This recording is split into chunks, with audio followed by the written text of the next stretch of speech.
Kakagaling na ni Richard kanina sa taping ng MNK, second day. Tapos tonight, magti-taping ko ulit. No? Yes, so last night, well, kanina umaga, second day namin, and then tonight, yung last few scenes for MNK with Elise Lawson. Yeah. Okay, June, ang susunod na magtatanong ay naniniwala sa forever at plano ring magpakasal. Walang iba kundi ang napaka-in-love ngayon na si Michael Bix Almasan of Bix Buzz. Valentine's in October. Congratulations. Paano binago ninyo na sa sasayo? Pananaw ninyo pagdating sa pag-ibig? YouTube yata.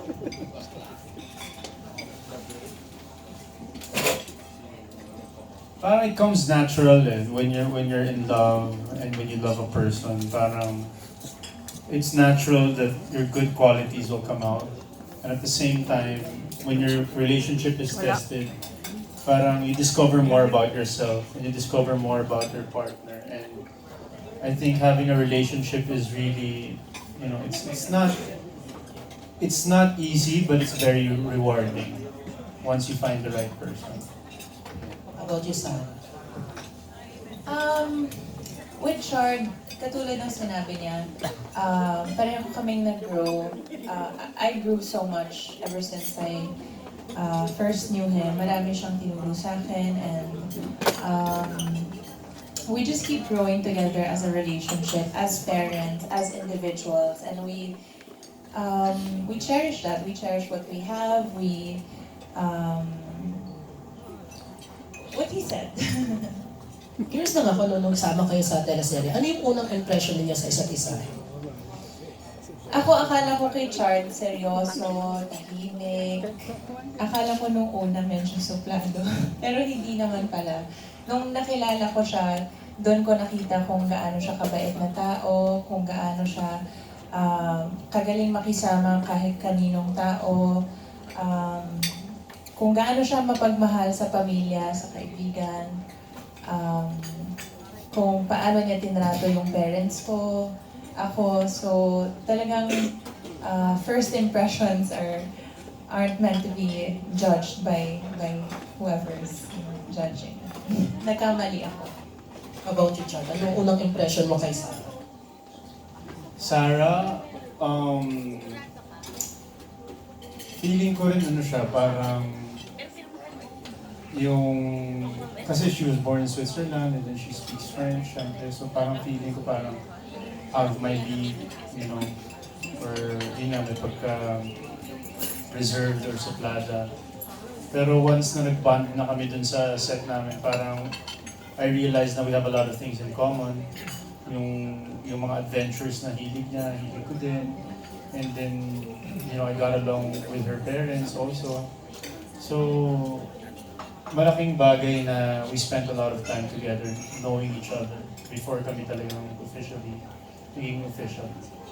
Thank you and congrats. Thank you. Thank you. Pero ito, may nagpapatanong sa social media. Kasi live tayo sa social media. Chard, kasi nabanggit mo lang kanina na siyempre umaga kasi taping ng MMK. Pero maraming nagulat kasi nagsayaw ka again with Sarah. Ilang years ka raw bang hindi nagsayaw? Nabitin nga ako sa sayaw niya. Talaga. Sayaw ba yun? Parang gumagano'n lang ako. Pero Pasway-sway lang. napapayag ka pa rin ulit. Oh, syempre. Well, it's a special day, of course. So, nung sinabi sa akin na, well, Sarah was kind of convincing me to also do that. And I gave in. Pero, yun nga, I figured naman ASAP, they have a great team. G-Force, Mr. Cell was there guiding me. Sarah. As if naman ang hirap ng ginawa ko. Pero, yun nga, it's the first time again. Every time I step on the ASAP stage, sobrang kabado ako. Parang it's nerve-wracking for me every time I step on ASAP stage. Kasi nga, parang it's really out of my comfort zone. But I was happy na nandun si Sarah. She made me feel relaxed. And the entire ASAP team was there. So may mas matinding dance number before the wedding sa March. Si Sarah kasi dun sa video, sinabi niya mahilig daw ako sumayaw. Ngayon, puro sayaw na offer sa akin ng asa. Tsaka kumanta daw. Totoo naman po kasi, hindi lang alam ng Huwag mo nang tao. ulitin. Ang tanong po kasi sa akin sa ASOC BTR, ano yung mga hindi alam ng tao about Chard na hindi pa namin na-share? Si Chard, mahilig talaga siyang kumanta at sumayaw. Talagang sinare mo Oo. ulit ngayon sa kanilang lahat. Huwag na. Okay na yung panahon. Baka biglang... Alam ko din isang recording ni Choi. Pero eto ang next na magtatanong, syempre, isang kinikilig sa inyo. Grabe. Ito from Philippine Star, Natalie Tumaga. Well, congrats again. And my question is, kailan sa March? And is there anything special? Liwanagin mo. Ito marunong. We chose March because we got Oo, yan, engaged in madilim. March. Kasi ito addition. Kyle was born in March. Pababa. Zion April, pero malapit sa March. March is a very special month for us, so we felt March would be right to get married. Parang everything aligned. When we were checking the dates, when we were checking availabilities, everything, parang everything aligned Pang focus. for March. So we decided, let's do it in March 2020. My next question, how is the wedding price?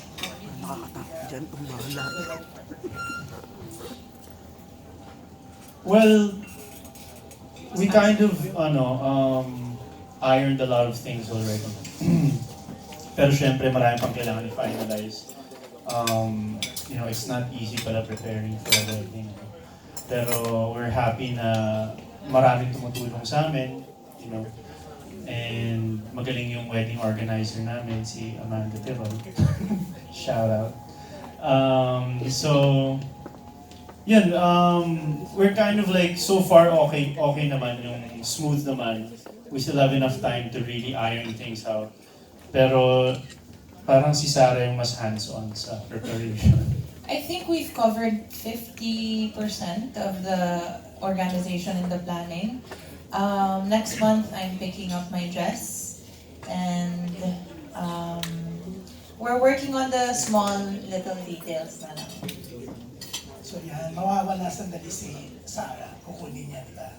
Pero yun nga, aabangan natin sa iba't ibang shows ng ABS-CBN yung eksaktong date And platforms. Oo, and platforms. Mga kabisado. Pero ito, may tanong pa rin sila. Yeah, kasi nanonood kami ng BTR. But can you just go back to that proposal? Kasi you were quoted as saying, Sarah, that it was unexpected. So, yeah, why, and can you just go back to that? Yung araw na yun kasi, we scheduled that day because we were there for 4 days in Zermatt. And then, nung first, second, and third day, medyo gloomy, umuulan. Nung fourth day, lumabas yung sun, and we decided to go on a hike na hindi madali. So, nag-hike muna kami. And then, we ate somewhere, and when we stepped out of that restaurant, that's where he decided to do it. And that's why it was so unexpected kasi nag-hiking talaga kami, naka-backpack kami pareho, naka-hiking boots, and it was so unexpectedly beautiful. Sabi niya sana daw pinagsaluan ko muna siya bago kami umakyat. Kasi naka-bonnet ako. Pero parang it just felt like the right moment for me. And I was really planning it on that trip. I didn't really have a specific date or anything. I just wanted na perfect yung setting. And I think the hike also kind of resembles our relationship na it's an uphill hike, but at the end, it's all worth it. Yes, yan. And wala kang ka-idea, diba? Wala talaga, wala at all. 27. 2017. Yan. So, Alan, yan si Alan. Ayan, so ito talaga yung pag-ibig na nasubaybayan namin no? Mula nung 2012 kayo una nagtambal, di ba? Yes. Makapiling kang, makita kang muli? Makapiling. Makapiling kang muli, ayun. Chard, totoo ba kaya napunta dun sa show na yun, sa serye na yun si Sarah? You requested for her? Tama ba yun? Sino nagsabi sa inyo? Oo, parang tapos na non-stars na kayo, sa parang gusto mo siya makapartner, parang gano'n. Totoo ba yun? Yes. Ayun. Pero sino nagsabi sa'yo? Wala, narinig ko. I heard that before pa. Hindi, yes, oo. I wanted to work with her. Pero na-meet mo na siya before that? Na-meet ko na siya before that. Oo. So, doon pa lang na-attract ka na kay Sarah at gusto mo na siya maging leading lady. Although kontrabida siya noong time na yun, si Carla talaga yung partner mo, di ba? Yes, oo. So, ikaw talaga yung unang na-inlove. Doon sa nagtatalo pa kayo sa video, di ba? Siya talaga. Oh, pero alam mo yun, Sarah, na... Technically, Ikaw. hindi ko alam eh, kasi... Sige na nga ako. O ikaw, Sarah, ano ba? Pero ikaw din na-attract ka na agad when you first met Chard. Oo naman. Diba? Oo naman. Aside from guwapo, na-attract ako sa personality ni Chard. And we got along so well and so fast na ang dami naming things in common in terms of her personality, in terms of what we like, adventures kami pareho, scuba divers kami pareho. Malalim siya mag-isip and I like meaningful, deep conversations and aside from that, talagang we got along well and pati yung parents ng isa't isa. We got to know each other very well. Okay, medyo balikan natin yung timeline ng yung love story. 2012 yon. Kailan bali naging official kayo after the teleserye? So 2012 pa rin. And then, Parang end of 2012 na. Mga ganun, yeah. and then you got pregnant 2013 ba? SARS. Yeah. Ayun. Tapos, yung time na yun, nung nagpunta ka ng Switzerland, bigla ka nawala, meron ka pinagdaanan na matindi sa buhay mo nun, di ba? May legal battle and all. Was there a time na parang gusto mo nang sumuko nung sa hirap na yun ng pinagdaanan nyo, nung panahon na yun? Well, nahirapan naman talaga ako kasi iisipin mo ba naman at the age of such a young age, ang dami mong pinoproblema instead of just thinking about raising a healthy, beautiful boy. Ang dami kong pinoproblema. But then, I'm also very blessed and very lucky na hindi ako nag-iisa while I was going through that kasi I had Chard, I had my parents, I had his family, I had my friends in Switzerland. So, mas mahirap siguro talaga kung ako lang yung mag-isa na pinagdaanan ko yun. Siguro gusto ko talaga mag-evolve. But then I had them, so... So, Chard, you never left her nung mga times na, yung trying times na yon. Hindi ka nawala sa tabi ni Sarah? Hindi talaga ako nawala sa tabi niya. Well, physically, I was here and she was there, but every day we would talk to each other, every day, we would communicate. And then maraming di nakakaalam, during that time, nagkapaalam ako dun sa teleserye ko kasi may teleserye akong ginagawa nun. If I could leave for 4 days, 5 days, pupunta akong Switzerland for 4 to 5 days. And then babalik ako dito just to see her para lang kamustahin yung pregnancy niya. And then, yun nga, pag may mga scheduled checkups with the doctor, talagang lumipad ako dun. And when Zion was born, I had 5 days in Switzerland. Kasi nga tinatapos ko yung teleserye ko during that time. Nagpaalam ako sa producer if I could leave. And thankfully, pinayagan nila ako. And then eksakto when I went to Switzerland, on my last day, Zion was born. Nakakalungkot lang. Well, masaya ako dahil naabutan ko si Zion. But then the next day, I had to leave. So, marami kami mga ganung moments na pinagdaanan na mahirap. Pero, yun nga, parang it made us stronger together. Okay, tapos 2 years ago, nag-propose ka na, Chard, doon nga sa Zermatt. Kailan nyo na-decide na you'll get married na ng March 20? Naisip nyo na yun before pa or this year nyo lang na pag-desisyonan? Well, after the proposal, we were planning it na. And then, all of a sudden,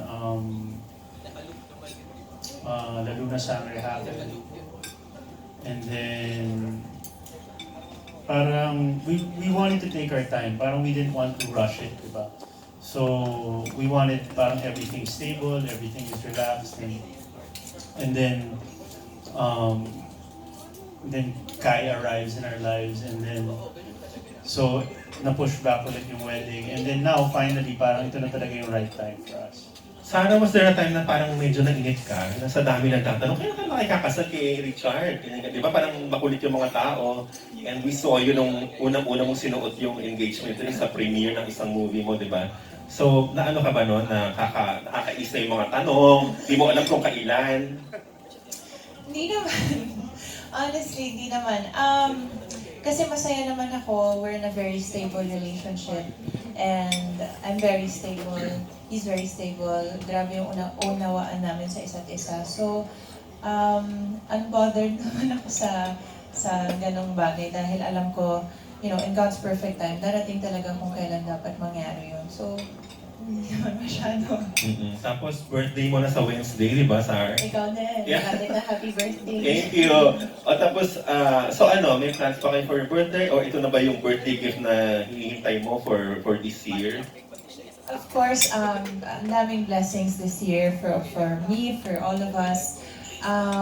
But I'm happiest when we're just all together, kompleto kami, and magdi-dinner kami. That's how I want it. Simple but meaningful.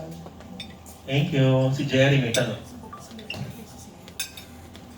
Thank you, Alan. Lilinawin ko lang po, yung sinabi ni Richard kanina, so aabangan nyo talaga sa mga shows ng ABS-CBN, the exact date po. March year 2020 po, okay? Hindi ko sinabi March 2020. That's the year. Hindi. Hindi ko talaga binanggit. So baka mamali kayo sa exact date, ha? Oo. So March 2020, year po yung 2020, aabangan po natin sa isa sa mga shows ng ABS-CBN Sa maraming exact shows. date, diba? And Sa maraming shows, so, good. aabangan po Platforms. natin. Ang sinabi kanina, March 2020 po yung year. Kasi paulit-ulit si Alan, baka ma-confuse, no? So, Kaya mo yan. Kaya mo yan. So, aabangan natin isa sa mga shows, di ba? Sa maraming shows. Pero yung pinaka-official announcement, isa sa mga shows. Correct, diba? correct. Pero yun nga, yung mga wedding details, ahati-atiin sa mga shows at social media platforms ng ABS-CBN. Correct. So yan, si Jerry magtatanong na. Yes.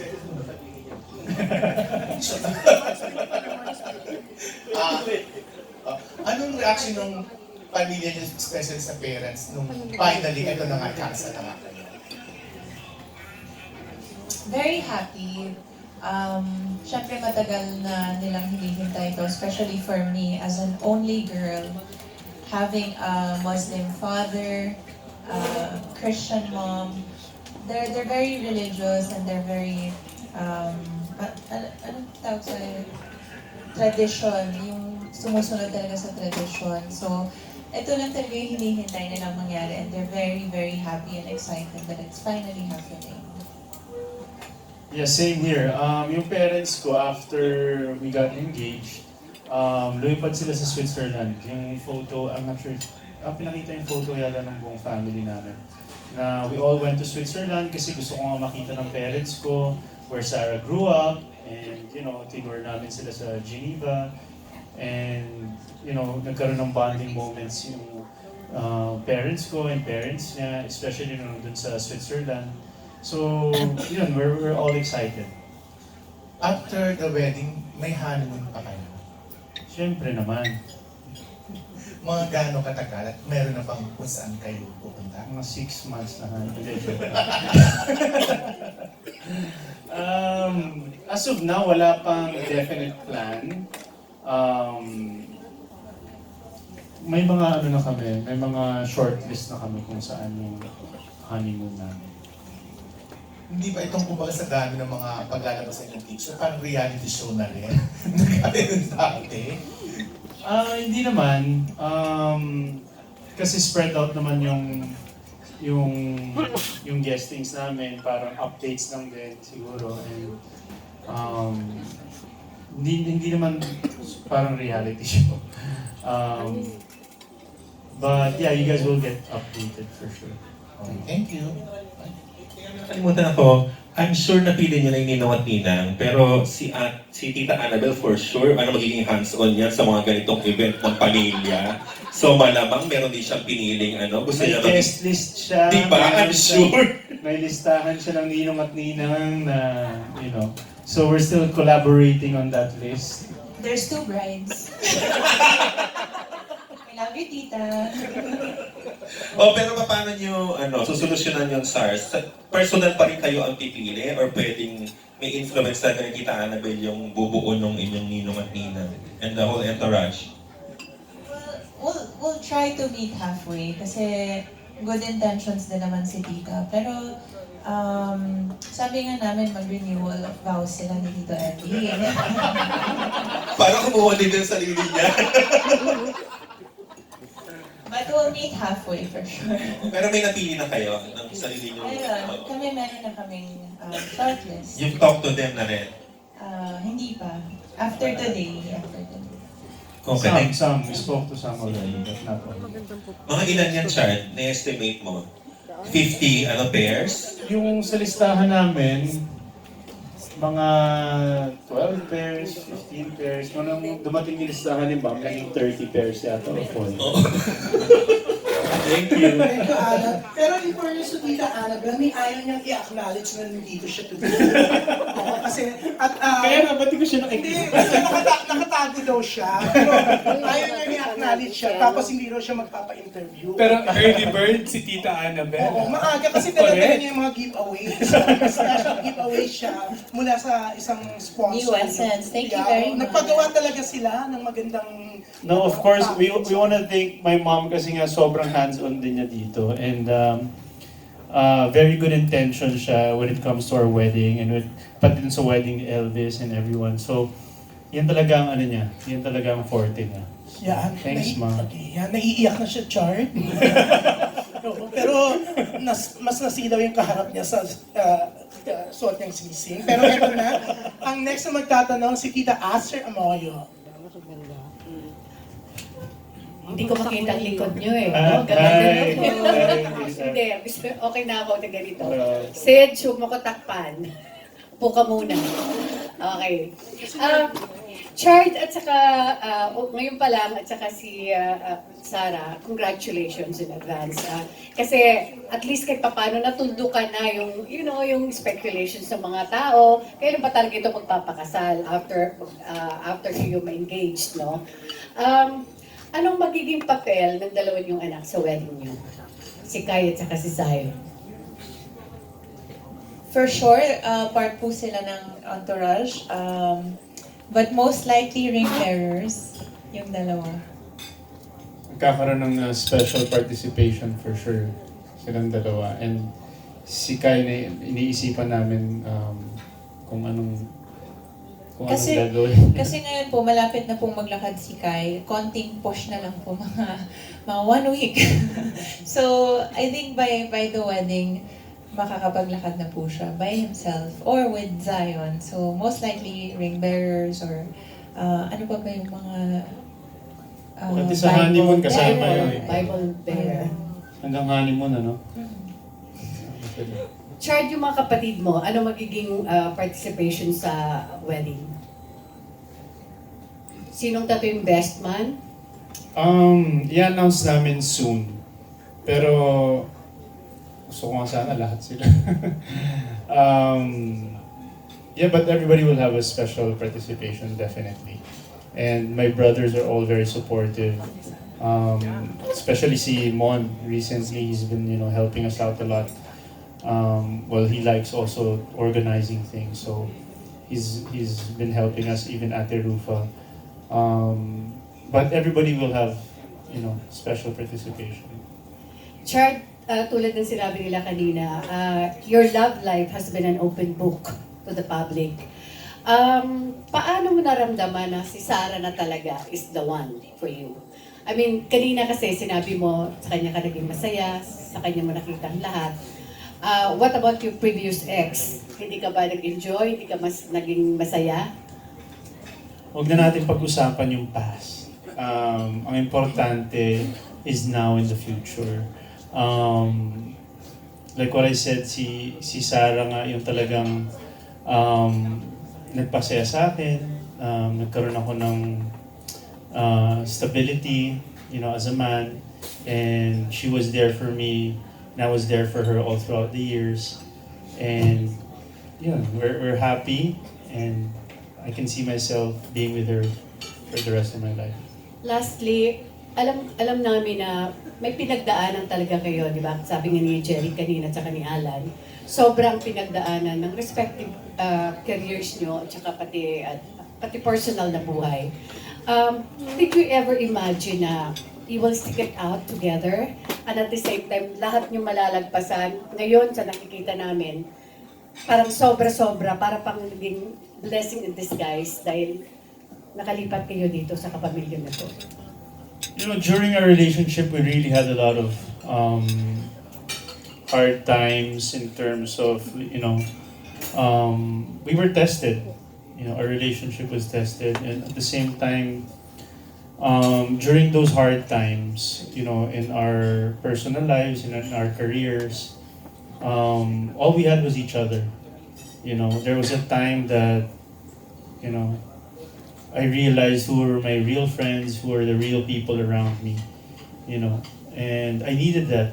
I needed that in my life, and all throughout those times, si Sarah yung kasama ko, and we grew together, and you know, I'm very thankful for her during those times, and until now. Thank you to the Oscar. Ito magtatanong naman